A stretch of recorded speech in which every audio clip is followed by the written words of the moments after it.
নমস্কার, আমি হৈমন্তী ব্যানার্জি বস্টন থেকে বাংলা আবারে এই আজকের আলোচনায় যুক্ত আছি।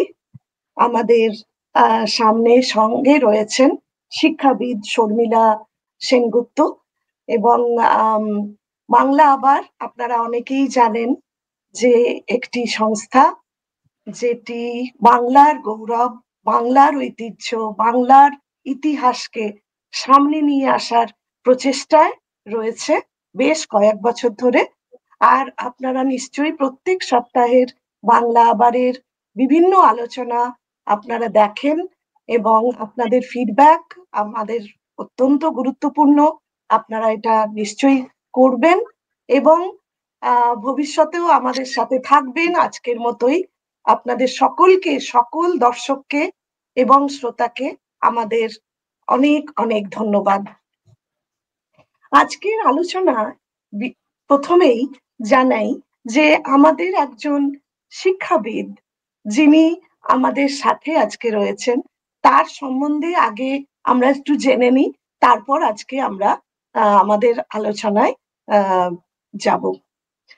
শিক্ষাবিদ শর্মিলা সেনগুপ্ত। নমস্কার শর্মিলা দি। নমস্কার। সেনগুপ্ত ২৬ বছরের অভিজ্ঞতা সম্পন্ন এবং বর্তমানে কলকাতার সরকারি সাহায্যপ্রাপ্ত বরিশা জনকল্যাণ বিদ্যামন্দির ফর গার্লস এর প্রধান শিক্ষিকা। এর আগে তিনি Delhi public school, army school, Vivekananda mission school, Kailash Vidyamandir ও শ্রী শিক্ষায়তন কলেজে শিক্ষকতা করেছেন। ২০২৫ সালের জানুয়ারিতে তিনি national centre for school leadership Naya Dilli থেকে সেরা উদ্ভাবন পুরস্কারও লাভ করেন। ২০২৪ সালের নভেম্বরে তিনি টেকনো ইন্ডিয়া দ্রোণাচার্য পুরস্কার পেয়েছেন অনুকরণীয় স্কুল নেতৃত্বের জন্য। মিস সেনগুপ্ত ২০১৬ সালে মার্কিন স্টেট ডিপার্টমেন্টের Fulbright teaching excellence and achievement award পেয়েছিলেন এবং মার্কিন যুক্তরাষ্ট্রে রবিনসন সেকেন্ডারি স্কুল, ফেয়ারফ্যাক্স, ভার্জিনিয়াতে শিক্ষকতা করেছেন। ধারাবাহিক পেশাগত উন্নয়নে দৃঢ় বিশ্বাসী হিসাবে তিনি 5টি আন্তর্জাতিক বৃত্তি অর্জন করেছেন। তিনি নিয়মিত শ্রেণীকক্ষে শিক্ষাদান ও শিক্ষার্থীদের অংশগ্রহণ নিয়ে গবেষণা করেন, যা টিসোল ইন্টারন্যাশনাল অ্যাসোসিয়েশন এবং IATFL প্রকাশনাগুলোতেও প্রকাশিত হয়েছে। একজন প্রশিক্ষক হিসাবে তিনি দেশি বিদেশি শিক্ষকদের পেশাগত উন্নয়নে নিয়মিত সহায়তা করেছেন। আপনাকে অত্যন্ত অনেক নমস্কার জানাই এবং ধন্যবাদ জানাই আমাদের বাংলা আবারের সাথে যুক্ত হওয়ার জন্য।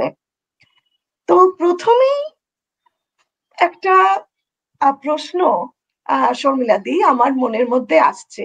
আপনি এত জায়গায় শিক্ষকতা করেছেন, বিভিন্ন জায়গায় করেছেন, তো আমাদের যেমন বাংলার কিছু ব্যাপার আছে, স্থান মাহাত্ম্য, কাল মাহাত্ম্য, দ্রব্য মাহাত্ম্য, ভাব মাহাত্ম্য। তো আপনাকে আমি স্থান মাহাত্ম্যের কথাই জিজ্ঞেস করব যে বরিশা কেন? প্রথমেই সকলকে আহ্বান জানাই আমাদের এই ছোট্ট অনুষ্ঠানেতে। নন্দিতাদি এত সুন্দর করে বলেছেন শুরুটা, আর বাংলা আবারকে ধন্যবাদ জানাই আমাকে আহ্বান জানানোর জন্য এই আলোচনা সভাতে। যে প্রশ্নটা উনি করলেন সেটা আমার কাছে খুব ইন্টারেস্টিং এবং ইম্পর্টেন্ট। বরিশা হচ্ছে যেখানে আমি থাকি এবং বহু বছর ধরে আছি, কিন্তু আমরা জানি যে সরকারি শিক্ষা ব্যবস্থাতে পরীক্ষা দিয়ে বিভিন্ন স্কুলেতে আমরা পাই। তা আমার শিক্ষকতা জীবনের অনেকটা সময় কেটেছে কলকাতার বাইরে, বিভিন্ন অঞ্চলেতে থেকেছি। তারপরে যখন কলকাতায়ও আসি তখনও অন্য জায়গাতেই আমি শিক্ষকতা করতাম, কিন্তু প্রধান শিক্ষিকা হওয়ার সুযোগের সময় যে পরীক্ষা দিই তাতে ভালো ফল করার দরুন আমার নিজের বেছে নেওয়ার সুযোগ হয়েছিল। আমি কিন্তু বরিশা স্কুলকেই বেছে নিয়েছিলাম, শুধু বাড়ির কাছে বলে নয়, এই বিদ্যালয়টিকে আমি বেছে নেওয়ার কারণ হচ্ছে আমার ভীষণ ইচ্ছে যে বড়িশা এবং বেহালার যে অংশটা আছে, যেটাকে আমরা জেনারেলি বড়িশা না বলে বেহালাই বলে থাকি, এখানের প্রত্যেকটা সরকারি বাংলা মাধ্যম স্কুলকে আমরা একসাথে ভালো করার চেষ্টা করলে কিন্তু এলাকাটাই খুব সুন্দর হয়ে উঠবে। বেহালাটা আমার কাছে খুব প্রিয় জায়গা, যেহেতু চিরজীবন থেকেছি এখানে।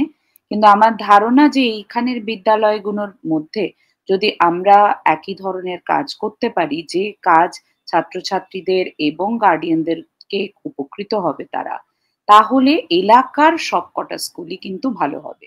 সেই প্রচেষ্টায় ৬ বছর আগে যখন প্রধান শিক্ষিকা হিসেবে জয়েন করি, ইনসিডেন্টালি বলতে চাই যে কালকেই সেই দিন ছিল যেদিন আমার ৬ বছর সম্পূর্ণ হলো প্রধান শিক্ষিকা হিসেবে আমার আচ্ছা, বিদ্যালয়ে। কংগ্রাচুলেশনস।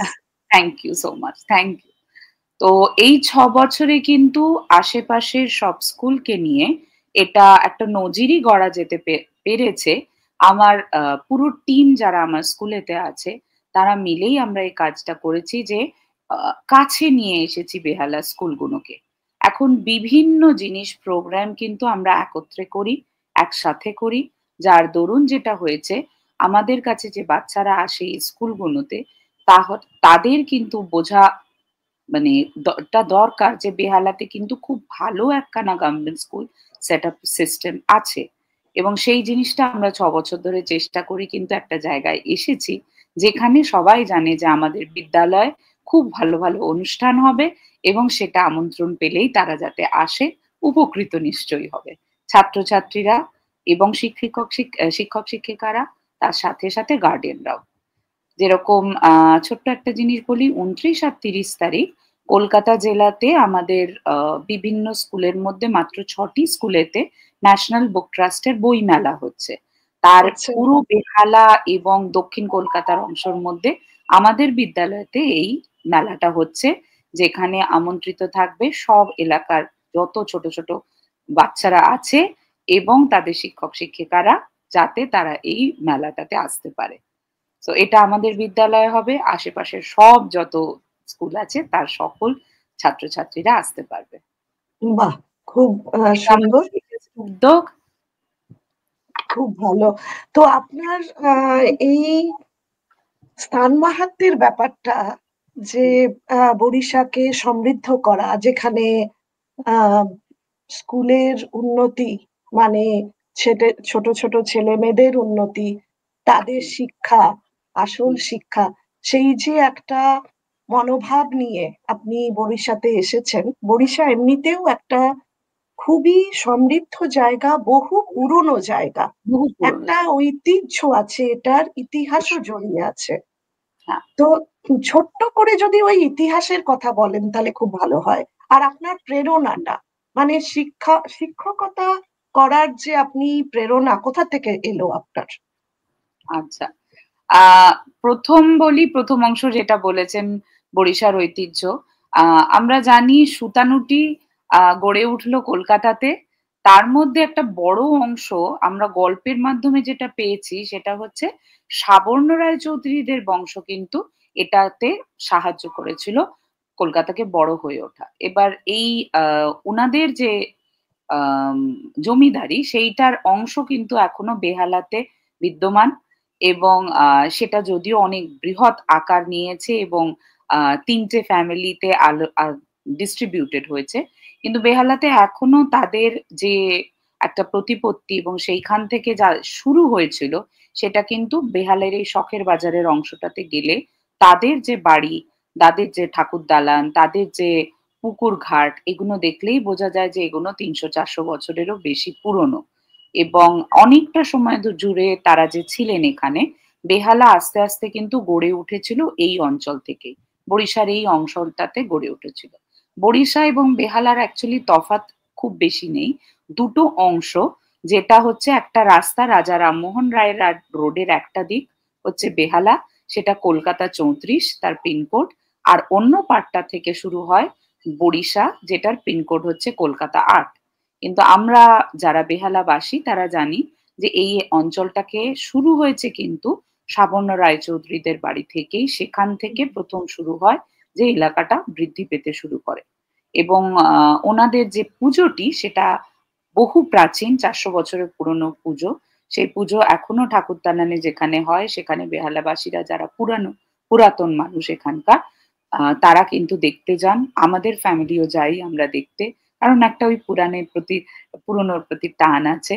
হয়তো বেহালাতে আরো অনেক পুজো আছে যেগুলো অনেক পরে তৈরি হয়েছে, ক্লাবের পুজো যেগুলো বেশ বিখ্যাত। বাইরে থেকে যারা আসছে তারা হয়তো সেগুলো দেখেন। কিন্তু বেহালাবাসী যারা, তারা জানেন যে আমাদের ঠিক ওই পুজোটা না দেখলে পুজো ঠিক সম্পূর্ণ হলো না। এটা হুম। এবং আচ্ছা। বেহালা অনেক পুরনো এলাকা হিসেবে এখানে এমন হুম। বেশ কিছু জায়গা আছে যেগুলো গড়ে উঠেছিল বহুদিন আগে। এখনো প্রাচীন স্থাপত্যের কিছু কিছু জিনিস আমরা নিদর্শন দেখতে পাই।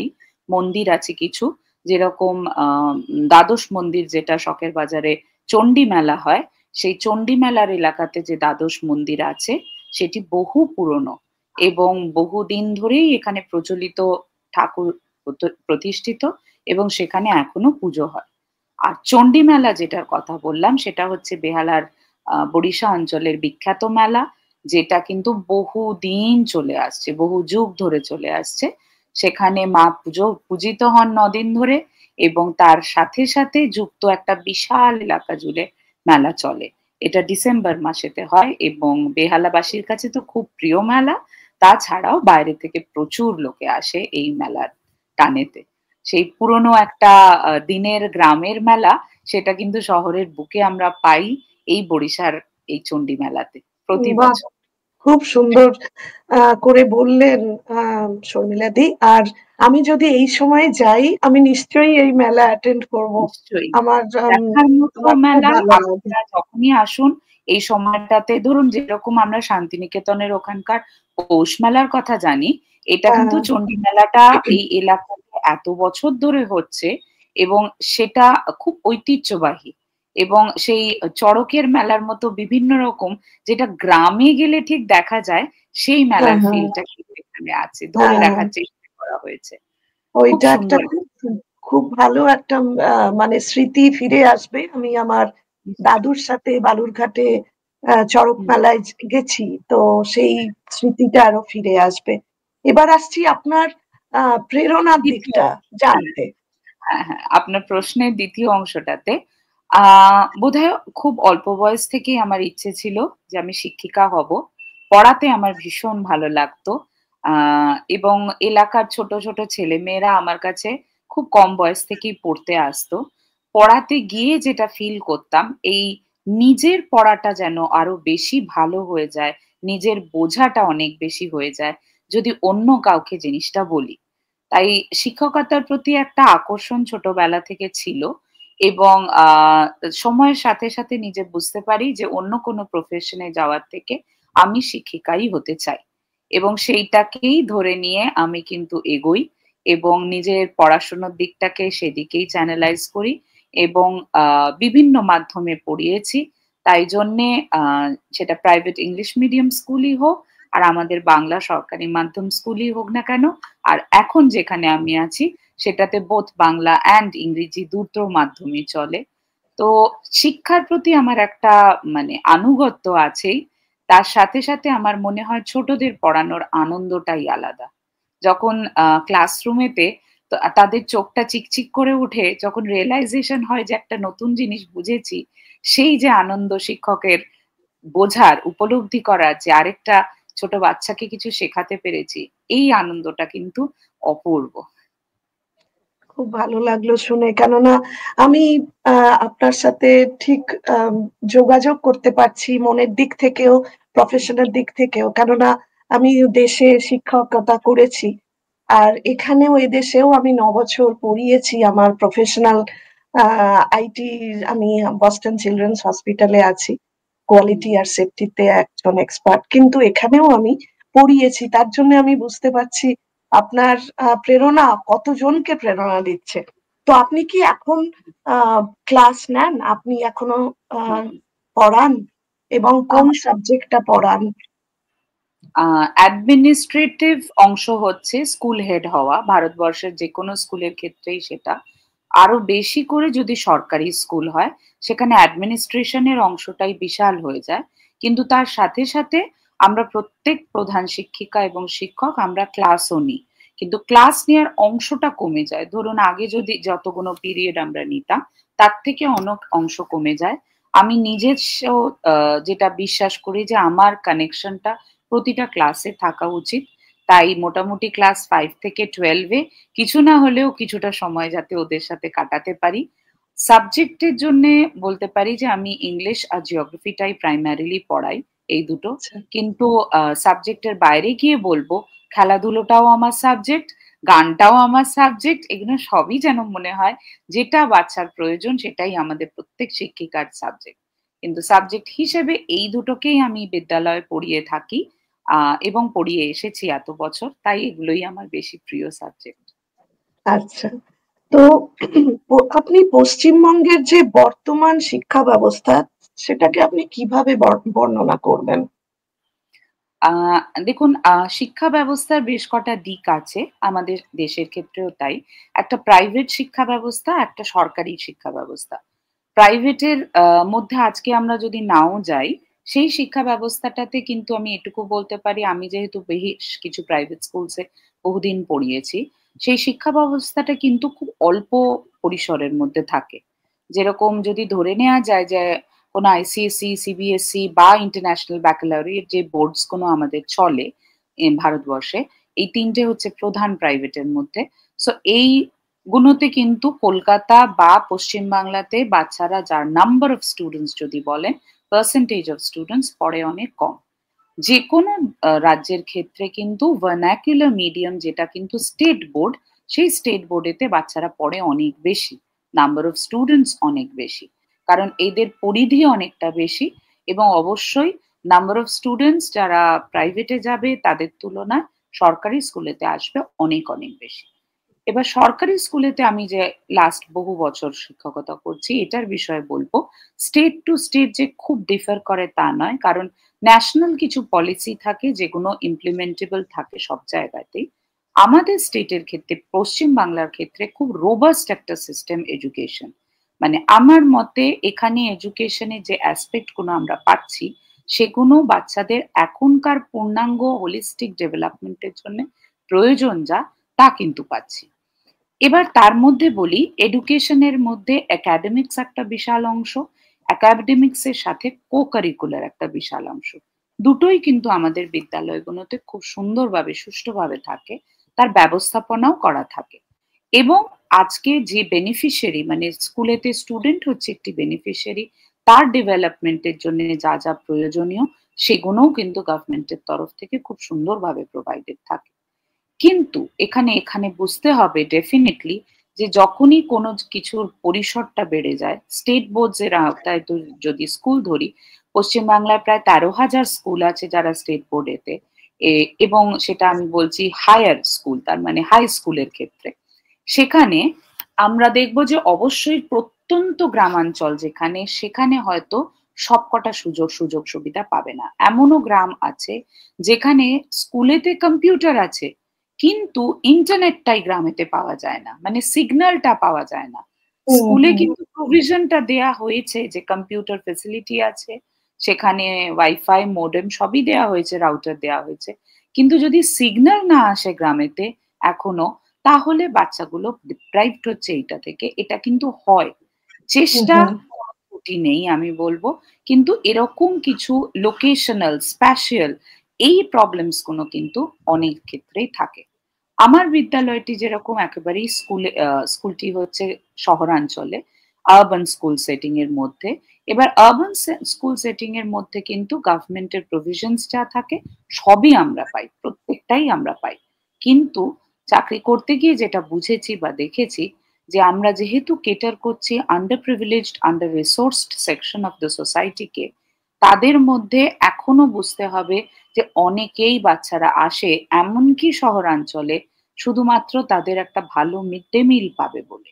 আমাদের হুম। দেশে কিন্তু এখনো অ্যাজ এ টিচার আমি বলবো এই সমস্যাটা আছে যে এমনকি শহরাঞ্চলেও হয়তো 2 থেকে 3% স্টুডেন্টস আছে যাদের এটাই 1 স্কোয়ার মিল আ ডে।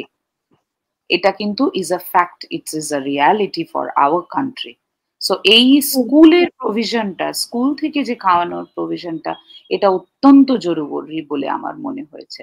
এমন অনেক কিছু যেটা গভর্নমেন্ট স্কুল থেকে প্রোভাইড করা হয়, সেই জিনিসগুলো ওদের সার্ভাইভ করার জন্যে, গ্রো আপ করার জন্যে শুধু ওদের জন্যে লাগে না, ওদের ফ্যামিলিরও প্রয়োজন সেটা।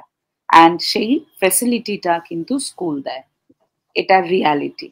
আচ্ছা, আচ্ছা। যে জাতীয় শিক্ষানীতির যে 2020-এ আর কি NEP যেটা 2020-তে একটা চেঞ্জ হয়েছিল, একটা মডিফিকেশন হয়েছিল, আপনাদের শিক্ষাদানে কোনো প্রভাব ফেলেছে সেটা? ব্যাপারটা হচ্ছে যে কোনো পলিসি যখন প্রথম আসে সেন্ট্রালাইজড ভাবে, সেটা স্টেট গভর্নমেন্টের ডিসিশন যে কিভাবে ইমপ্লিমেন্টেশন সেটার হবে। এবার কোনো ক্ষেত্রেই আমরা যেটা দেখি যে অ্যাবসলিউটলি একটা সার্টেন চেঞ্জ ওভার পুরো হয়ে গেল, সেটা হয় না, কারণ তাহলে সিস্টেমটা চলতে মুশকিল হয়।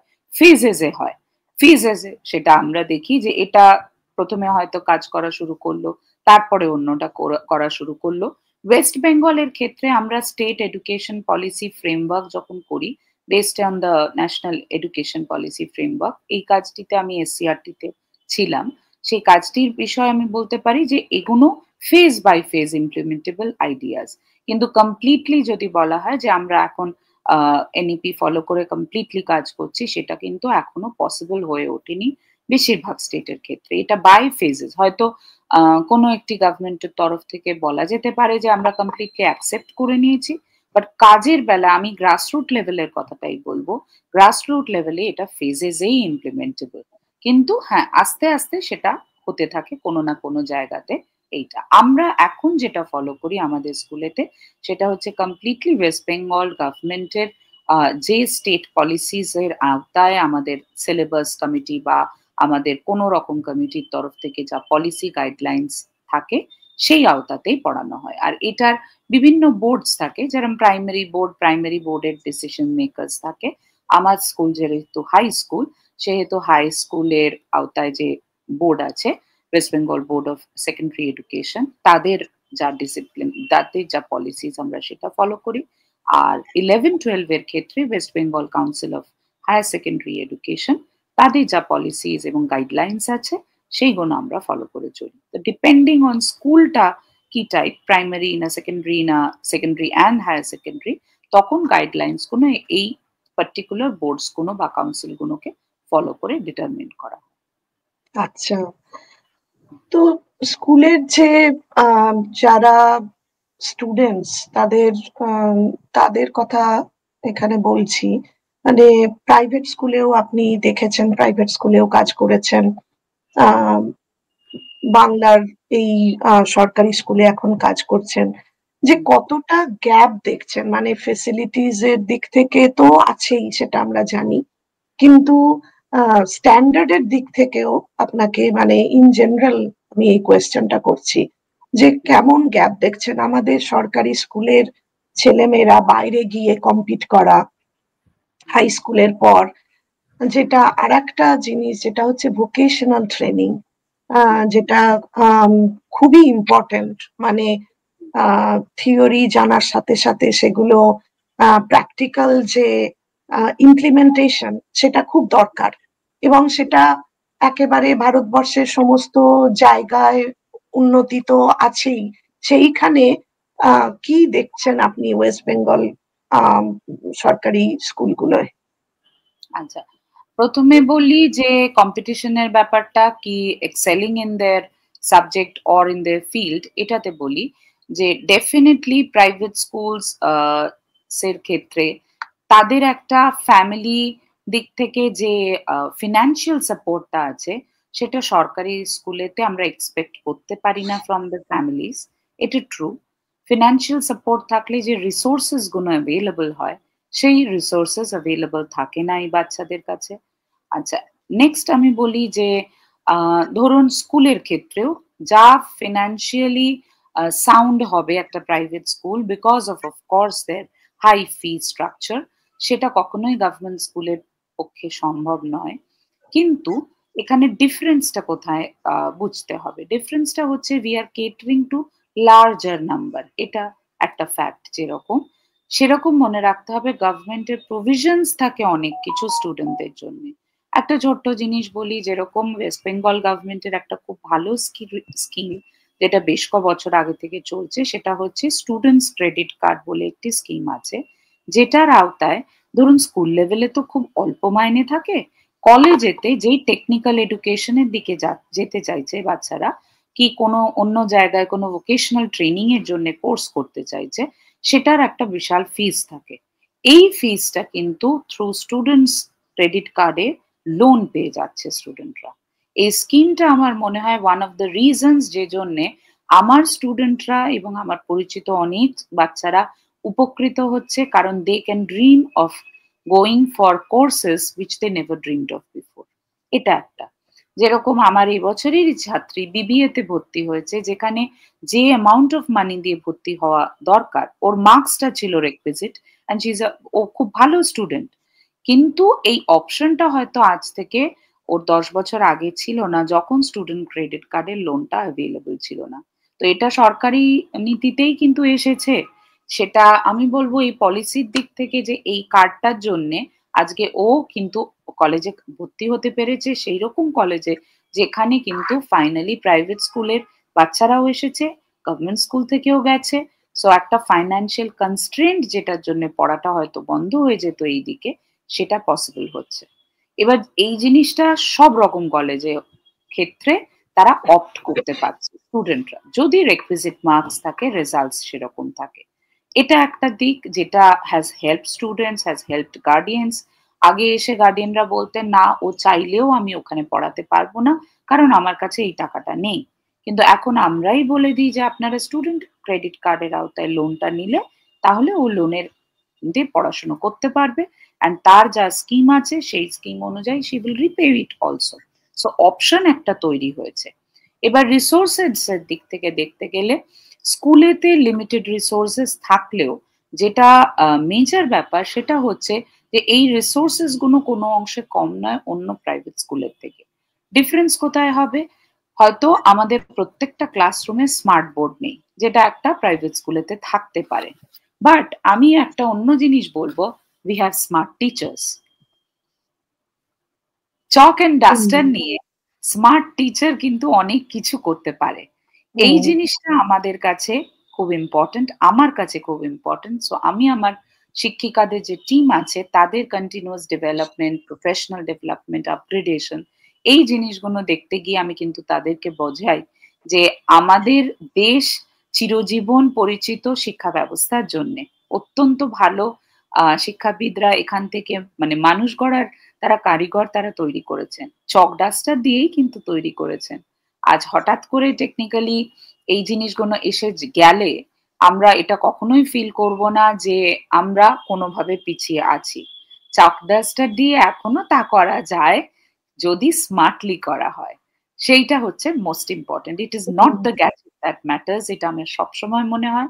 শিক্ষকতা এমন একটা জিনিস যেটা আমরা প্রাণের টানে মনের টানে করি, এবং বাচ্চাটা কতটা লার্নিং হলো, সে কতটা শিক্ষণ প্রক্রিয়ার মধ্যে দিয়ে সে শিখতে পারলো, সেটা কিন্তু একজন সফল শিক্ষক শিক্ষিকা তারা করিয়ে দিতে পারবেন, এবং সফলতা সেখানে, নট দ্য গ্যাজেট।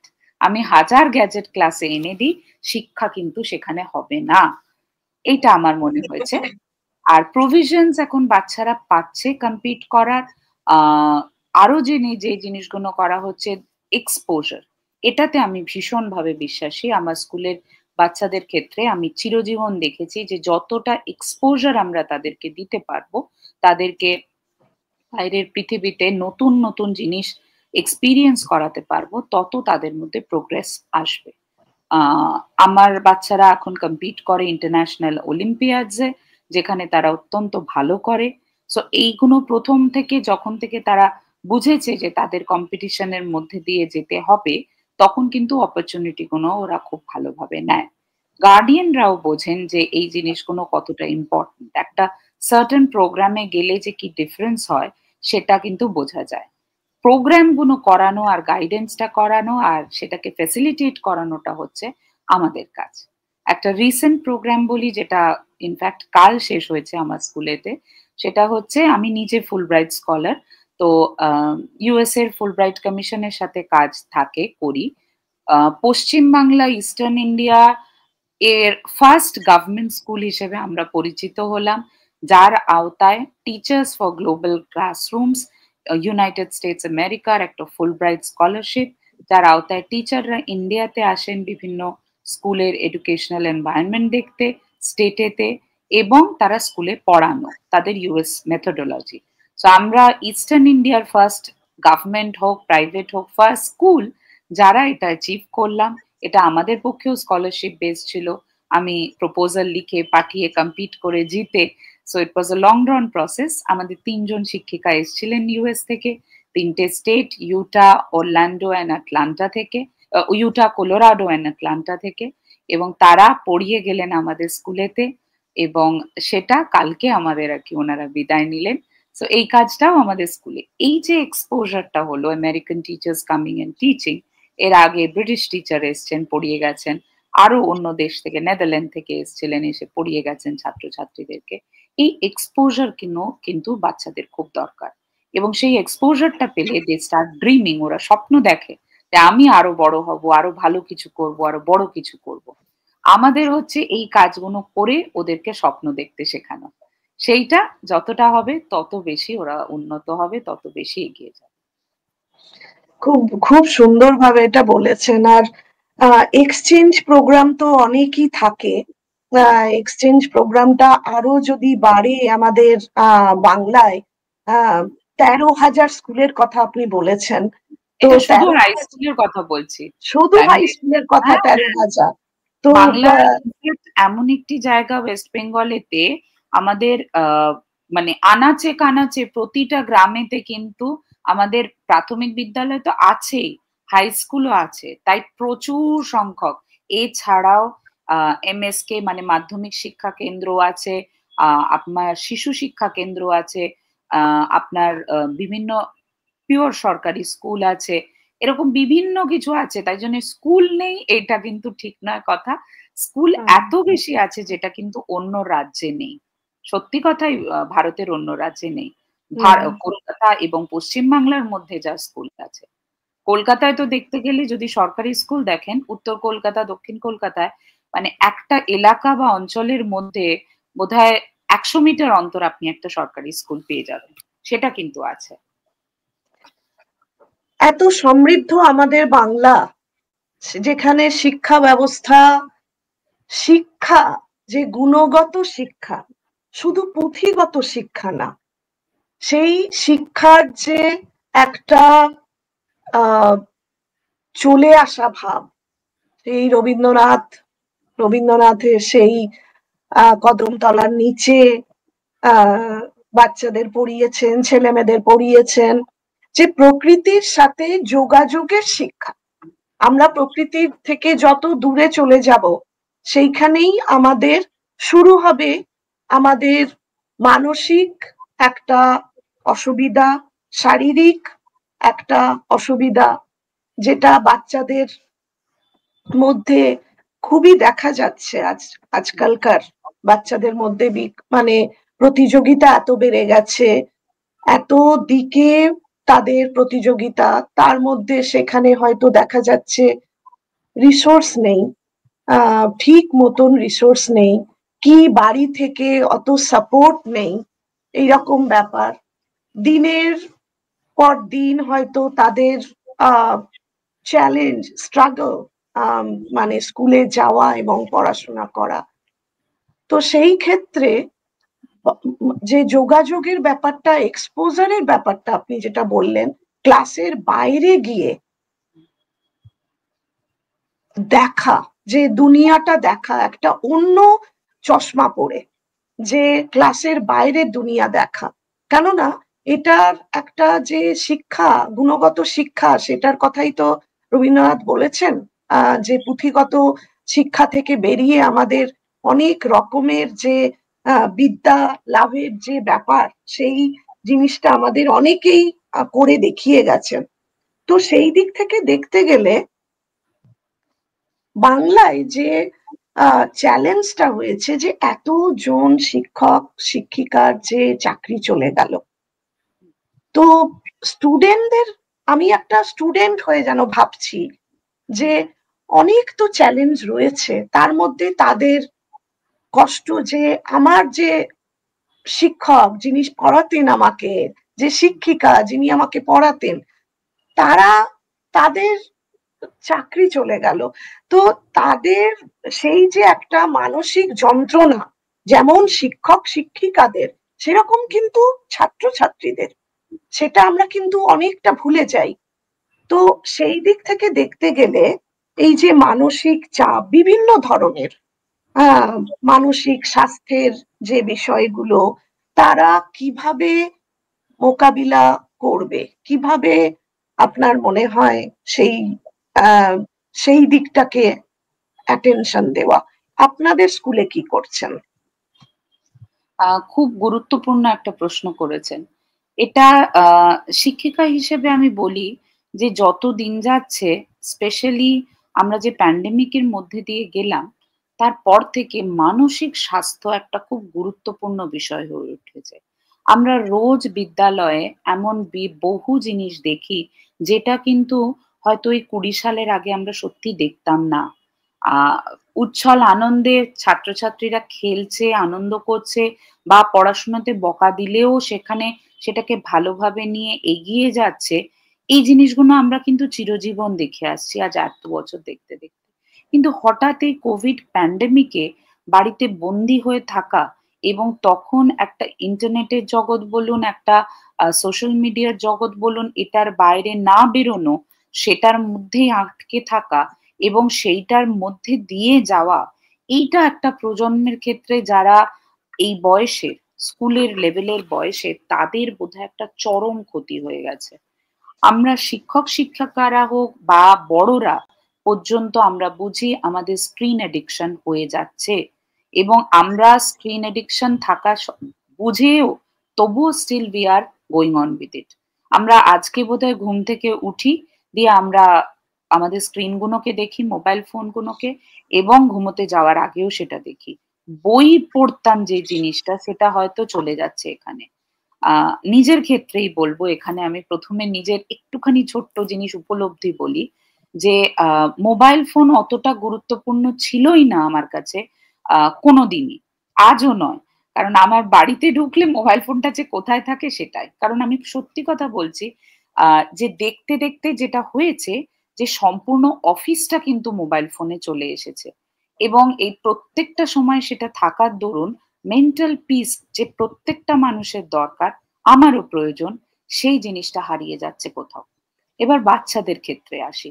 বাচ্চাদের ক্ষেত্রে একটা গ্যাজেটের প্রতি একটা প্রচন্ড প্রয়োজনীয়তা ওদের মধ্যে দেখা যাচ্ছে এবং সেটা এমন একটা লেভেলে যাচ্ছে যে গার্ডিয়ানরা এসে পেরেন্ট টিচার মিটিং এ বলছেন যে, ম্যাডাম আপনারা বলছেন ওদেরকে স্ক্রিনের থেকে দূরে রাখতে, মোবাইল ফোনটা হাত থেকে নিয়ে নিলে তাহলে ভায়োলেন্ট হয়ে যাচ্ছে। মোবাইল ফোনটা নিয়ে নিলে খাওয়া-দাওয়া বন্ধ করে দিচ্ছে। তারা কোনোভাবে সেটাকে মেনে নিচ্ছে না, থাকতে পারছে না, ডিপ্রেশন এ চলে যাচ্ছে। এই জিনিসগুলো ২০২০ সালের আগে আমাদের কখনো শুনতে হুম, হয়নি। ২০২০ সালের পর থেকে এটা একটা মানে এমন একটা জিনিস হয়ে গেছে, ক্লাস 7 থেকে জিনিসটা হয়তো বেশি দেখা যাচ্ছে। 5-6 এখনো পছন্দ করে কিন্তু করিডোর গুলোতে খেলতে, যেহেতু বাইরে বৃষ্টি হচ্ছে, নইলে হুম, মাঠে গিয়ে খেলতে যদি বৃষ্টি না হয়। কিন্তু যেই 7 থেকে আমরা দেখতে পাচ্ছি বাচ্চাটা কিন্তু স্ক্রিন টাইম এর দিকে প্রচন্ড আকৃষ্ট। 9-10 থেকে কিন্তু বাচ্চা বাবা-মাকে উত্তর দিয়ে দিচ্ছে, এটা আমার কাছে বেশি জরুরি। এটা হয়ে যাচ্ছে। হুম, এবং তারা বিভিন্ন পন্থা, বিভিন্ন উপায় বার করছে যেটাতে ওরা মানে এটার সঙ্গে একদম থাকছে। আর ফাইনালি কিন্তু আনন্দ জীবন থেকে চলে যাচ্ছে। একটা লাইক পেলাম না একটা পোস্টেতে বলে একটা বাচ্চা যদি ডিপ্রেশনে চলে যায়, তাহলে কিন্তু that is a matter of concern. এই জিনিসটা লক্ষ্য করার পর থেকে মেন্টাল হেলথ এর উপরে আমরা নিজেরা, টিচাররা কাউন্সেলিং সেশনস, যেখানে অবশ্যই আলাদা করে করা হচ্ছে না, স্কুলের মধ্যেই করা হচ্ছে, বাচ্চাটাকে ডেকে নিয়ে আলাদা করে বোঝার চেষ্টা হচ্ছে, বা ক্লাসরুমে পড়ানোর মধ্যেই শিক্ষিকারা নিজেদের মতো করে বিভিন্নভাবে বাচ্চাদেরকে কাউন্সেলিং করছেন যে এটা থেকে তোমরা নিজেদেরকে মুক্ত রাখো, নইলে কিন্তু তোমাদের ক্ষতি হতে থাকবে। এই জিনিসগুলো রেগুলার কাউন্সিলিং গুলো চলছে টিচারদের সাথে। তার সাথে সাথে এটা বলতে খুব আমি সত্যিই কষ্ট হচ্ছে, অনেক বাবা মাকে ডেকে কাউন্সিলিং করতে হচ্ছে। তাদেরকে বোঝাতে হচ্ছে, আর সেটা প্রধান শিক্ষিকা হিসেবে আমাকে করতে হচ্ছে, যে আপনারা যদি খাবার টেবিলে নিজেরা মোবাইল ফোন নিয়ে বসে থাকেন, আমাকে বাচ্চাটি রিপোর্ট করছে, তাহলে আপনারা কি করে এক্সপেক্ট করছেন যে ও কি থাকবে না? এটা কি করে হতে পারে? মানে বাচ্চারা বলছে যে বাবা মাই তো কথা বলে না, আমরা তো খাবার সময়ও বসে বসে বাবা মা মোবাইলে থাকে।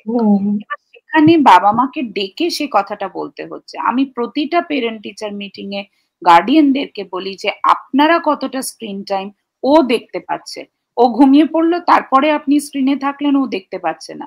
কিন্তু আপনাকে যদি সামনে ও দেখে, তাহলে তো ও মনে করবে this is the correct thing, আমি বা কেন করব না এটা। সো সেখানে বাবা মারাও বলছেন অ্যাডিকশনের কথা, তারাই বলছেন যে না, না দেখলে মনে হচ্ছে কি একটা মিস করে গেলাম, কি একটা মিস করে গেলাম। এই কারণে বিভিন্ন সংস্থার সাথে, এনজিওদের সাথে এবং সরকারি কিছু কিছু প্রোগ্রাম হয়েছে, যেখানে কিন্তু কাউন্সিলিং সেশনস, খুব প্রফেশনাল কাউন্সিলিং সেশন স্কুলেতে হয়েছে। তাছাড়া এরকম বেশ কিছু জায়গার খোঁজ আমি করেছি, যেখানে কিন্তু প্রফেশনালি কাউন্সিলিং করানো হয়। তার মোবাইল নাম্বার জোগাড় করে, অনেক সময় সেগুলো টোল ফ্রি নাম্বার থাকে, যে পার্সন অ্যাননিমাস থাকবে, তাকে আইডেন্টিফাই করার দরকার হবে না। সো বাচ্চাদের কাছে সেই নাম্বার গুলো দেয়া থাকে, যে তোমাদের প্রবলেম গুলো তোমরা সেখানে ডিসকাস করো। এমনকি আমি একটা রিসেন্ট ঘটনা বলতে পারি। একটি বাচ্চা, সে ক্লাসে একদম পিছিয়ে পড়ছিল, এদিকে পড়াশোনায় মেয়েটি ভালো, খুবই ভালো। আমার তো ছাত্রীদের স্কুল, মেয়েদের স্কুল। তো আমার টিচাররাই লক্ষ্য করেন, দিয়ে বলেন ওর মধ্যে কিছু চেঞ্জেস আমরা দেখছি, যেটা মানে এমনিও মানুষটা তো খুব ভালো, সো এটা হচ্ছে। তো তখন ডেকে পাঠিয়ে বুঝলাম যেটা ও ডিপ্রেশন একটা সাইকেলের মধ্যে যাচ্ছে, এবং সেটা ওর বাবা মার সাথে কথা বলেও বুঝলাম, তারাও অবজার্ভ করেছেন, কিন্তু কিভাবে হেল্প করবেন বুঝতে পারছেন না। তখন প্রফেশনাল কাউন্সেলিং সেশনে ওকে পাঠানো, এবং সেটার ইফেক্ট আমরা অলরেডি ভালো পেয়েছি। সো এই আইডেন্টিফিকেশনটা স্কুলে করা খুব দরকার, যে কার কোন সময়টাতে এই ইন্টারভেনশন গুলো দরকার। কারণ ওটা না হলে, মানে ওটা যদি বেশি আকার ধারণ করে, তখন কিন্তু প্রবলেম। বাট হ্যাঁ, আপনি একদম নন্দিতা যা বললেন, we need mental health support very regularly in the society। এখন ভীষণভাবে সেটা প্রয়োজন। আর স্কুলেতে বাচ্চাদের অত্যন্ত প্রয়োজন।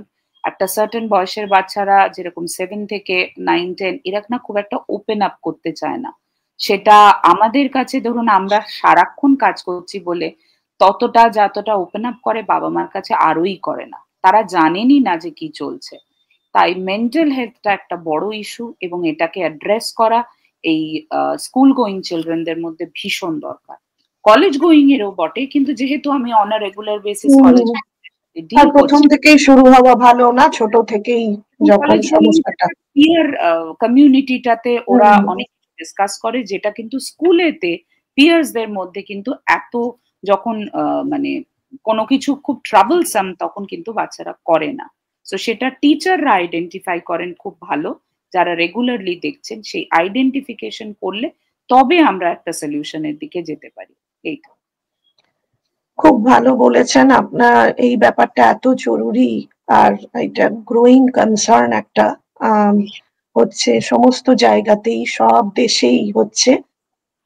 তো তার সাথে বাচ্চাদের কিভাবে, যেমন একটা ক্লাসের একটা সাবজেক্ট যদি হয়, প্রত্যেক ক্লাসের একটা সাবজেক্ট ধরা, স্ট্যাটিস্টিক্স দিয়ে কি হচ্ছে, কত বাচ্চারা এফেক্টেড হচ্ছে, এবং ভবিষ্যতে তাদের কোথায় প্রবলেম হচ্ছে, কোথায় অসুবিধা হচ্ছে, এটা একটা সাবজেক্ট যদি ওরা পায়, সেটা আমার মনে হয় আরো ভালো হবে। অন্যান্য সাবজেক্টের মতন ইতিহাস যেমন জানা জরুরি, সেই রকম আমাদের মানসিক ব্যাপারটাও অতখানি জরুরি।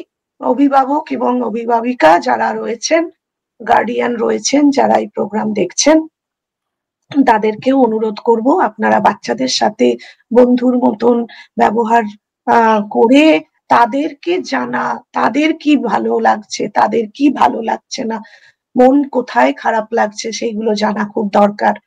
আর আমরা একদম শেষের দিকে চলে এসেছি। আর কয়েক মিনিটের মধ্যে আমরা শেষ করব। আমাদের বাংলা আবারের আমি হৈমন্তী ব্যানার্জি, আমি বাংলা আবারের সভাপতি।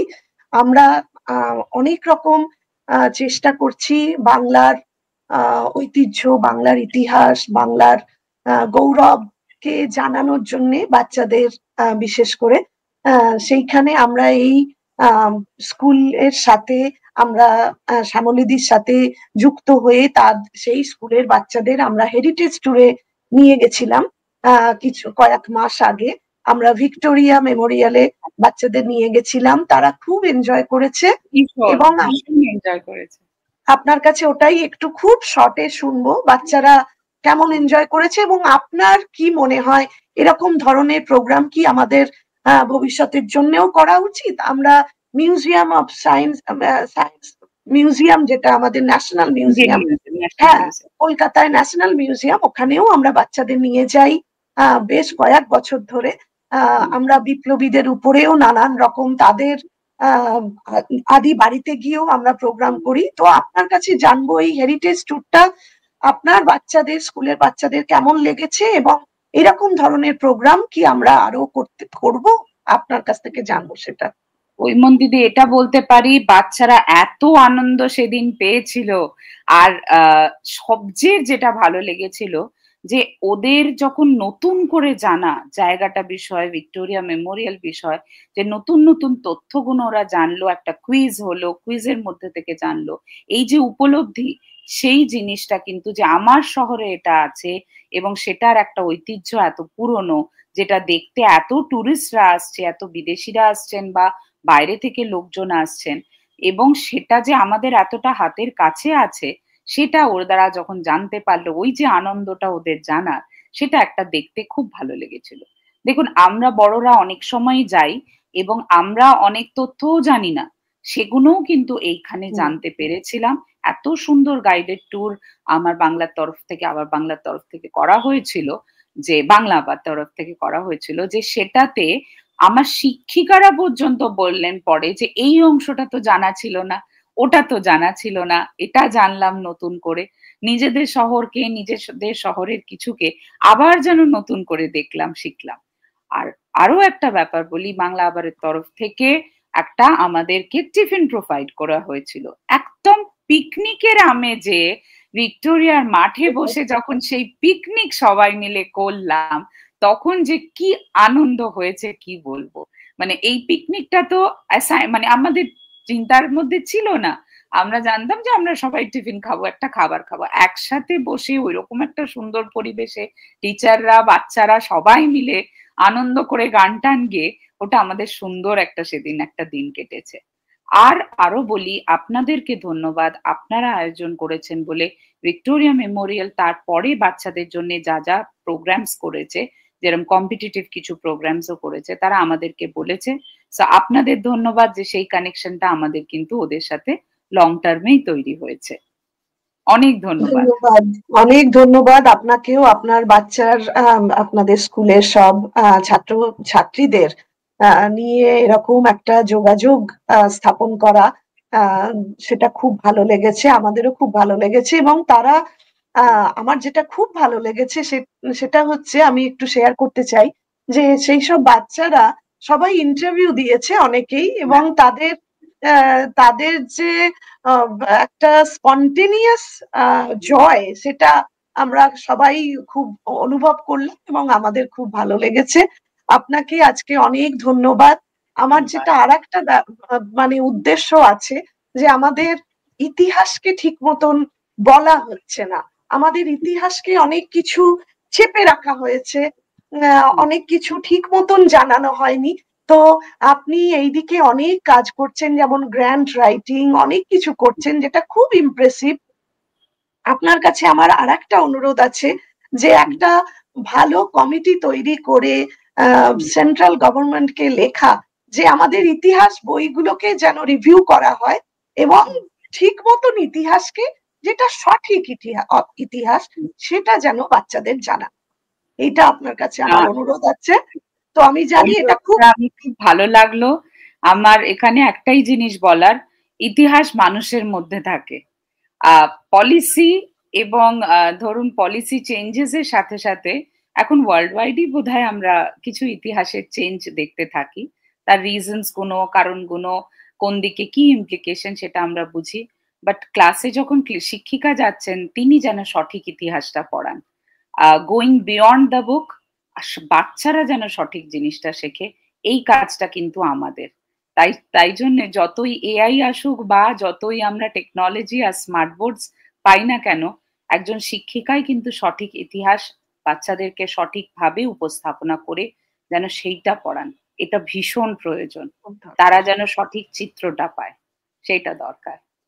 একদম ধন্যবাদ। ভীষণ ভালো লাগলো আপনার সাথে এই সময়টা কাটিয়ে, এবং আপনার এই সময় বাংলা আবারকে দেওয়ার জন্য অনেক অনেক ধন্যবাদ। আমরা সমৃদ্ধ বাংলা হলাম। আবারকে ধন্যবাদ, আর হৈমন্তী দি আপনাকে ধন্যবাদ, এত সুন্দর করে উপস্থাপনা আপনি করলেন, খুব সুন্দর লেগেছে। ধন্যবাদ, ভালো থাকবেন। বাংলা আবারের সকল দর্শককে, শ্রোতাকে আমাদের অজস্র ধন্যবাদ এবং শুভেচ্ছা জানাই। নমস্কার। নমস্কার।